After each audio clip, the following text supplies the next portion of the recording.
This is Turks and Caicos, one of the most beautiful islands in the Caribbean. We'll explore the incredible connection between the American Revolution and the Caribbean. We'll prepare fish cakes, conch chowder, and dried conch with harmony for a very special taste of history from Turks and Caicos.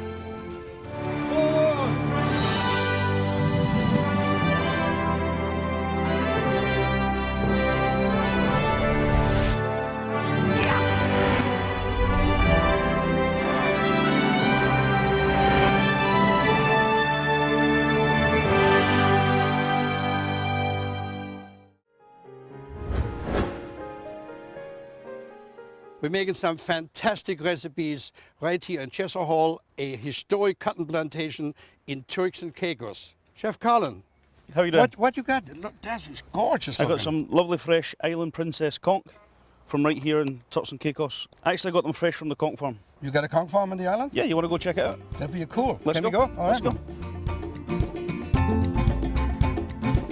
This is the only conch farm in the world, and to my knowledge there's never been a conch farm before, and we don't anticipate there's ever going to be another. This is a juvenile Caribbean queen conch. This one is a female. The significance of the Caribbean queen conch in the Caribbean is probably equal to the significance of the cow to America. The Caribbean queen conch has been the primary source of protein probably as far back as history goes. Wow, you got another one. Look at that. Nice, nice. Fantastic. The pen that we're standing in right now is a temporary pen. We put the conch in here for a day or two before we harvest them so that they can purge.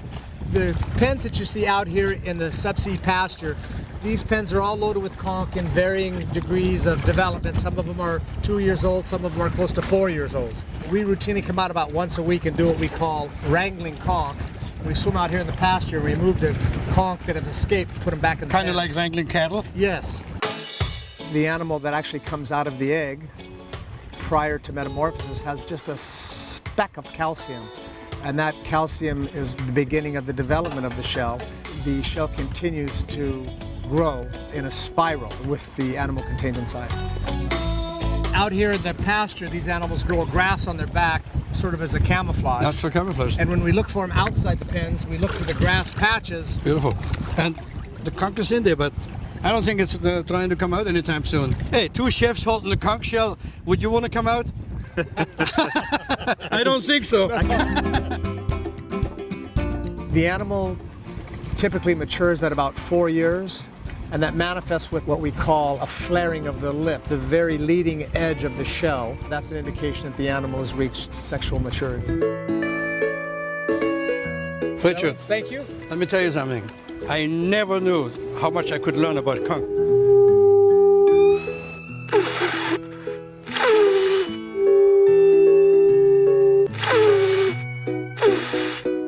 It's obviously broken.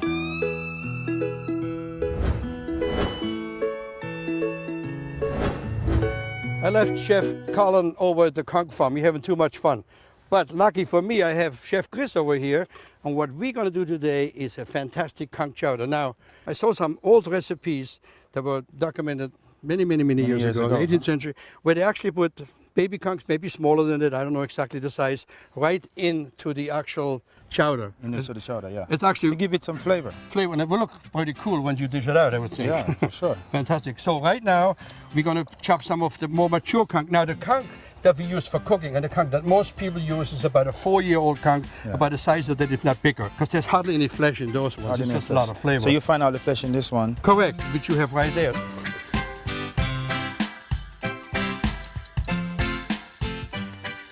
Conch chowder without onion wouldn't be a conch chowder. All right, Chris, reach me the conch. Look at the firepower we got here. This is bush cooking, my friend. Good Look at that. flavor Look at right there. that. You Huh? get everything sweating. Yeah, man.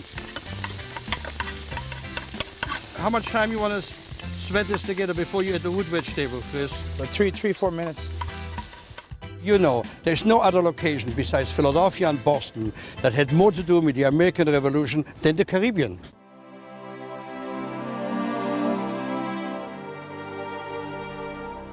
Jamaica was inhabited by the peaceful Arawak people before the Spanish, led by Christopher Columbus, discovered their world in 1494. In 1655, a British naval assault on Jamaica captured it from the Spanish. They quickly set up plantations and imported thousands of slaves. This established the triangle trade, where slaves were shipped from Africa, and then the ships would travel from the West Indies, especially Jamaica, to British North America with precious goods including tropical fruit, rum, and spices. All this trade and commerce not only drew the British to Jamaica, but also the pirates, who wanted a share of the wealth. So all the pirates used to come here to refuel their boats. So did you find any treasures? Oh yeah, we found a lot of treasures. But any gold, you can tell me.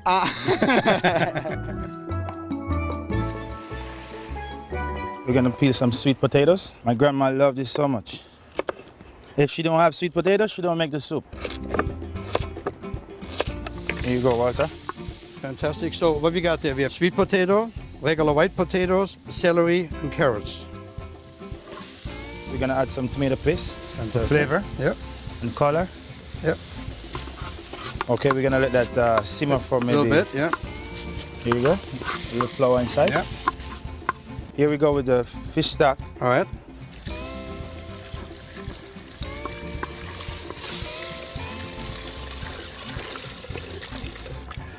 All right. Next, we're gonna add some tomato juice. Okay, let me have it. All There right. you go. Go in. Then we're gonna have some sweet peppers for flavor. Sweet pepper.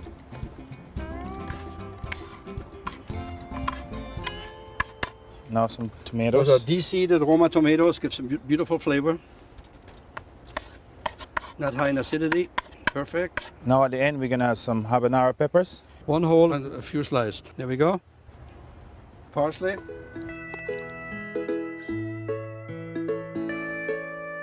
Let's put 8 of those baby conchs in there.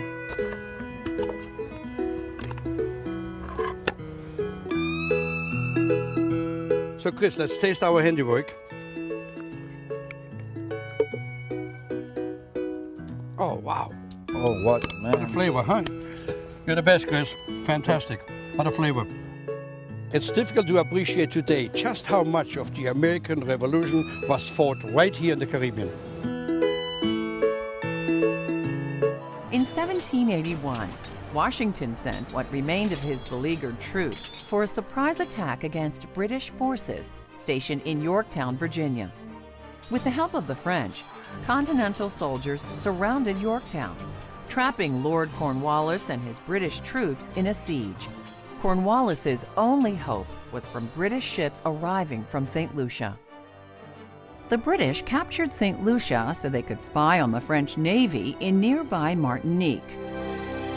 Rodney used to go on top of that hill. He sat there under an awning looking for the French. So he had this telescope because you can see the smallest boat it. leaving, Yeah.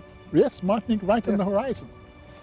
But in August 1781, Rodney was in Europe and missed seeing his archenemy, French commander of the fleet de Grasse, sail 28 ships of the French line north from the Caribbean. The French, in coordination with General Washington, attacked Rodney's British ships at the entrance to Chesapeake Bay. The larger French fleet badly beat the British, who were forced to pull their ships back in defeat. Lord Cornwallis had no option but to surrender. The coordinated efforts of the Americans and the French had paid off spectacularly, causing the final decisive battle of the Revolutionary War. It has been called the most important naval victory of the 18th century.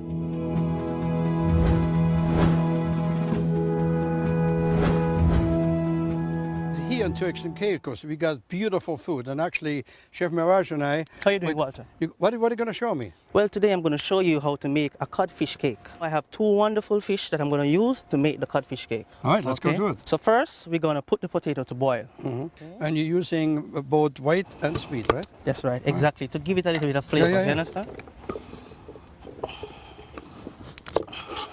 Everybody calls it sweet potato. It's really not a potato, you know. It's a tuber. But everybody calls it sweet potato, so we'll stick with it. It's very healthy, by the way, as you know. Yes, I know. I was intrigued when I read your recipe that you're putting cod and some grouper together. Sounds very Yes, interesting. it's nice. The combination of the grouper and the codfish kind of gives the shape and the molding of the cake a better texture. More flavor, obviously. More flavor also, no problem. You know the codfish has a little bit of salty flavor, so firstly we normally wash it off a little bit, but not all of it, because we still need that some in flavor. there. Yeah, Right. sure. Go ahead. You see, the smaller we cut the dice is, The faster it the cooks. faster it cooks.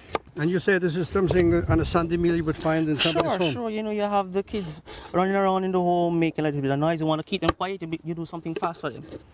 And a nice fish cake would be wonderful. All right, so you put this in the Yes, water? I'm going to add the potato to the water. Okay. So Mirage, so now we're going to wrap the fish? Yes, sir. Because what you got to do, you got to steam off the fish. And I Sure. know in modern days you would use foil Yes. or possibly even a microwave. Yes, you know we that. We won't Don't say tell that. them, don't let them know the secret. But here we're going to do it in the 18th century, so it's wrapped in banana leaf Yes. and goes right into the stock. So Right on go top ahead. of the Yep. pot, boiling water. All right. Place the grouper inside, and then we're going to fold it. Yep. So close it, you rest it aside, and it's the codfish. The same thing.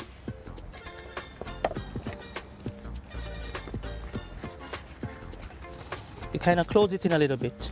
You know, when the heat takes the banana leaf, it kind of seals it also. Yeah, it holds it together. Yeah. Yeah.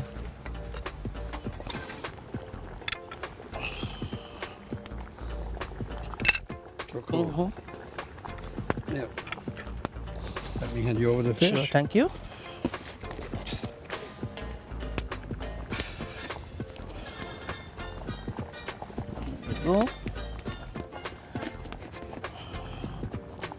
There you go. You're gonna cover the pot, and that's it. Mirage, cool. Yeah, man, wonderful. All right, Mirage, let's go. Let's check this handiwork here. Yes, now I'm gonna remove them so I can get the potatoes. Put the fish aside. Okay, chef, you can reach me the potatoes now. And I want them a bit dry, not too moist, so that the fish cake can be held together. Which actually is a very important step when you're trying to make this recipe, because if the potatoes are too wet, your Yes. fish cake will not hold. Yes, sure. So you want definitely. this in the bowl over there? Yes. Your potatoes as dry as I can make them. Yeah, man, and if you're There at you go. home, you know what you could do? You could put them back in the oven after you finish boiling them. You just want to make the texture so it binds. Exactly. So meanwhile you're getting the fish, I'm gonna go ahead and mash the potatoes. Yep. Kind of get them to the side a bit. For the British Royal Navy that ruled these waters, it was essential to have a safe and large harbor. Admiral Nelson established it in Antigua during the 18th century.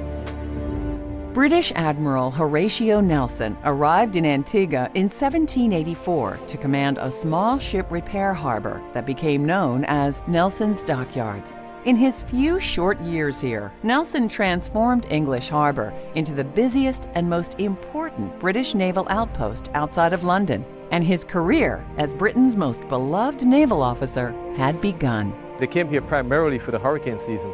This was the last stop before crossing the Atlantic back to Britain, so this became a major base of operations for making that Atlantic passage.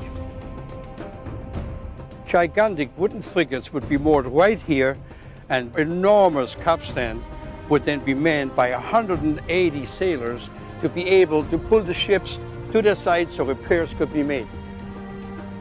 Naval ships depended on speed, and speed is the whole secret to survival. So you had to keep the bottom of the ship clean.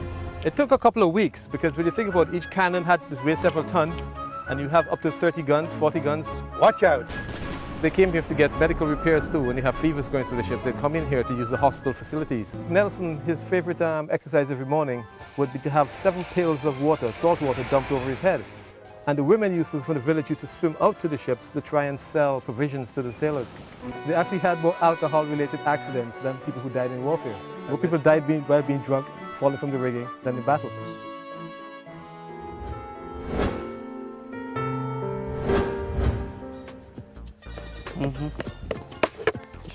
Go ahead. Okay, you can flake the fish, Yep. add it to it.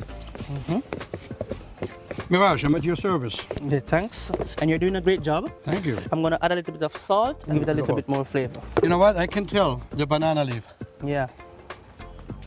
I really can tell. It's a beautiful, beautiful You flavor. taste everything inside of it, huh? Yeah. Wonderful. I'm gonna add an egg to it also. All right. All right. Then we mix everything together. As you can see, the texture of the catfish cake is coming together already.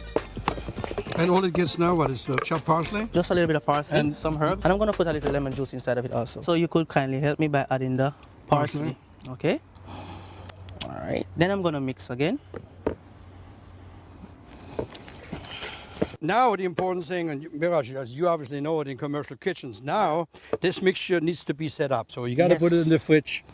And I would Let say, it cool a little. I would say for homemaker 2 hours. You're better off. The better it is. Sure. Here we go. Well, I have my hot pan on the fire, oil and butter inside of it. Okay, so I'm going to turn them now. You don't want him to burn.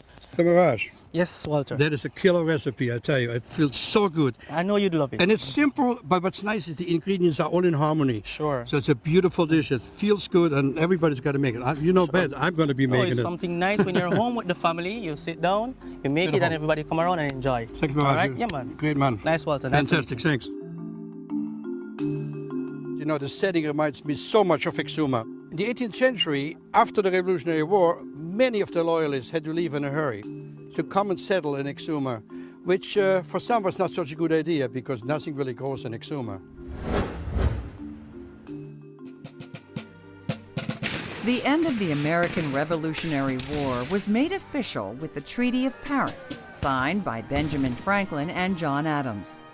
Along with that settlement, Britain agreed to cede East and West Florida back to Spain, and the French gave the Bahamas back to the British.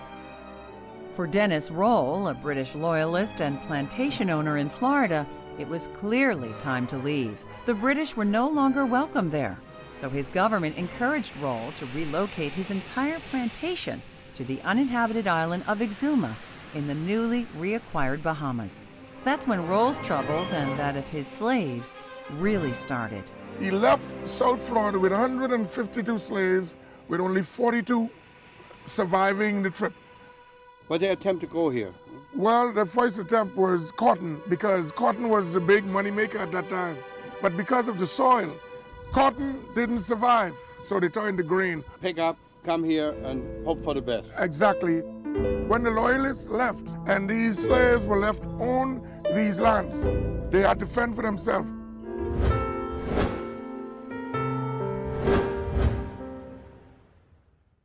Walter, you know what this is? I bet the folks at home don't know. Let me tell you, they don't know what they're missing. This is dried conch. Tanya, Yes? so good to have you here. Nice to meet you too. And most likely this is the most historic dish we're making because this dates back to the Amerindian days. Wow. If conch is plentiful, they had no way to preserve it. There was no refrigerator, no freezer. So sun drying is been always done. You can save it until you get ready to use it, but it still has a lot of proteins and minerals and it's very nourishing. Yeah. Basically, it's like any dried product, you reconstitute it in water. Right. Today, what are we making? Well, actually, we're going to make conch and hominy corn. Fantastic. Goes way back, really way back. You got it. Really retro. Go show me what we make. First, we're going to combine the dry conch together with the peas. All right, like this. So this is red peas from the North Caicos. And North Caicos is the bread basket of this island. There's a bunch of farms over there, right? Yes. They have. So what else they grow besides red peas? Many? Well, they grow mostly vegetables, you know, quick crops. Fantastic. This has to be cooking for 30 to 35 minutes. So I'm going to take a piece of this out of here and place on my cutting board. All right, so you're going to do fine julienne strips. So this took about a half hour? Yeah, roughly a half hour because, you know, this has been tenderized before with a mallet. It's interesting. It has a very nice flavor to it. Yes, it it's does. not overpowering like you would think. Yeah, pretty very much good. so. Very conscious to it. Now, the red beans, you soak them before overnight, right? Yes, we soak them overnight, yes. And I think that's really traditional because you want the piece to be very tender. Yeah. Yeah. And next we're going to add the bacon. You know, bacon has a lot of flavor. So, you know, actually this will be a balance in the dish. And I'm sure way back when they would have used some salt pork, most likely. Yeah. But bacon is a good alternative. So we cut them very small because, you know, they're going to incorporate in the grits. Got you. All right. And then we're going to add them here with our conch. All right, so we're going to add the bacon first. We don't use any other grease because this is high in fat. So we don't want to overpower the dish with a lot of cholesterol, you know? And then we put the conch next. So this is a blend of ingredients. And then we're going to stir. You know, it's interesting. I wouldn't expect the conch to have this kind of a really unique flavor. Yeah. Just figuring it's been dried for God knows how many years. I tell you. Stir this until the garlic flavor expels in the pan. So we add the parsley. Not too much, but a generous amount. Right, here we go. So you can see it's really coming nice. I can see it and I can smell it. This is natural, you know? Very healthy. So we add a little grits. Wow, you see that? So we stir the grits continually to ensure that it doesn't stick at the bottom of the pot. So actually, this dish, when you do a little your preparation, like the conch and the red beans, comes together really quick, no? Yes, it is. And it's actually can be classified as a one pot, you know? So really easy to do, quite convenient. Yeah. And the only advice to give to the viewers is when you add the stock, be careful. You can always add, but you can never take it out. Right, so you have kind to of be want to careful. see how the harmony kind of absorbs the stock, and then later you add some more stock into it. That's so true. We are on the remains of the cotton plantation, which was started during the latter part of the 18th century by the original owner, Thomas Stubbs, who came from the UK. Thomas was the brother of Wade Stubbs, and Wade Stubbs was one of the loyalists who came down after the War of the American Independence. So what was life like in this plantation? This is one of the larger plantations on Providenciales. At one point, it had over 300 slaves taking care of the site. The building here is the remains of the manor house or the great house. This is actually a recreation of the slave cabin. The families actually were in the cabins. The single slaves were in the quarters and little cubicles, so to speak. So what we did from our research, we recreated something that looked exactly like the slave cabin. They were very small, wooden windows, doors, dirt floor with the thatch roof collected from the very native palms that grow in Turks and Caicos. The stones were cut by hand, and so very little was done to reshape them. No, you could live like this, Walter. How do you know I don't? Excellent. So we continue to stir. Everybody in the United States knows about grits in the southern part of the United States. Few people know that grits came over with the loyalists to the islands. Walter, if you were eating more grits, you'd be like me, tall, you know? Tall and If I'd be thin. great, then I wouldn't be fat. Right, I'd I be tell tall you. like you. All right. Our grits is getting ready. These are the escallions grown here in the Middle Caicos and North Caicos. Here we go. Nice. And a good helping of butter. Yeah. All of it in there. I tell you. And a little peck of butter because we have bacon inside already, so we don't want to overpower. So scrumptious. I'm going to help you bring it over. Yes, please do. Like you said, it's a one-pot meal, but it's a powerhouse of a meal. You have beans, you got the protein from the conch, you got obviously the harmony in there. This is really good. You did High good. five. You Good did job. good. All right. Walter, it has been a pleasure cooking with you. I hope we meet again someday. I wished I had some grits in my earlier days. Yes, I tell you that. I tell you, you'd be slim as me. Thank you, it was fantastic. Turks and Caicos is a spectacular island. I learned a lot about its history. We created some fantastic recipes. But most of all, I enjoy bringing you a taste of history.